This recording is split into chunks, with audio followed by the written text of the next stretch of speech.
If you're based around Colombo, this is one of the best spots for a one-day getaway.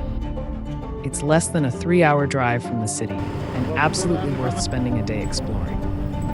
For me, this trip through the mountains turned into something far beyond what I'd imagined. The real journey began after the place I thought was our final stop. Looking back, I'd say it deserves a spot on any Sri Lankan bucket list.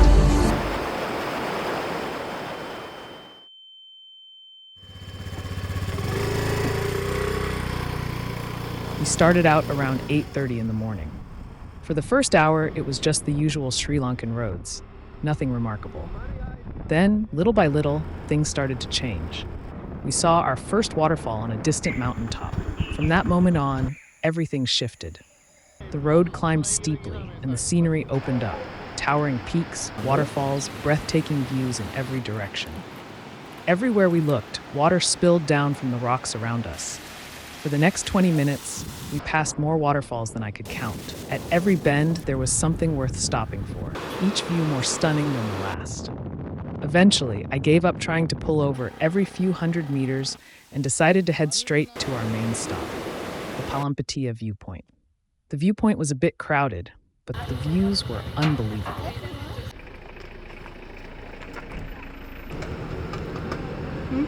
I thought that was the highlight of the trip, but I was wrong. The landscape still had more to show. Before heading back, we decided to climb a little farther into the mountains. The view from up there made the viewpoint seem almost ordinary. I can't even describe it properly. You'd have to see it yourself.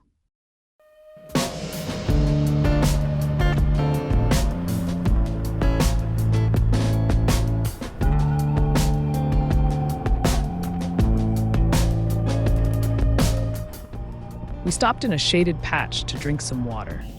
The view was just as good as before, maybe better, and there was no one else around.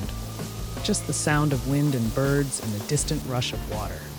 We stayed there for nearly an hour until we spotted a small road across the valley and decided to check it out. The road was rough, probably built during the British colonial era.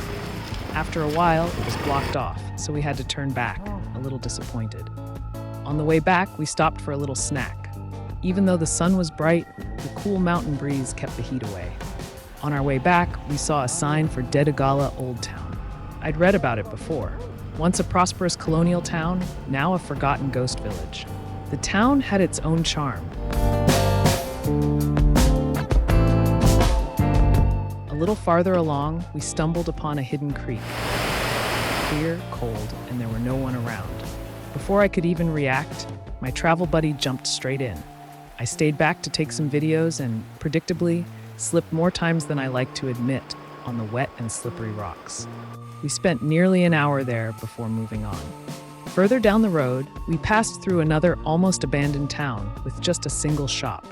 We stopped for a drink and noticed yet another waterfall right across from it. After 10 more minutes of riding, at one bend, we spotted a sign for Nalagana, which literally translates to actress or dancer falls. Of course, we had to check it out. There were several warning signs about dangerous waters, but the place looked calm at first. Only when we climbed onto the rocks did we see the full scale of the falls. They were massive. Entry cost 50 rupees, and it was worth every bit. Even with the water running low, the falls were still powerful and looked scary. I couldn't help wondering how they'd look during the rainy season. See all of those big rocks. They all get fully submerged underwater. By the time we finished, it was around 2 in the afternoon.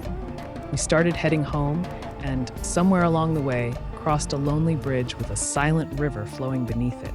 After spending the whole day surrounded by roaring waterfalls, that quiet moment felt like the perfect ending.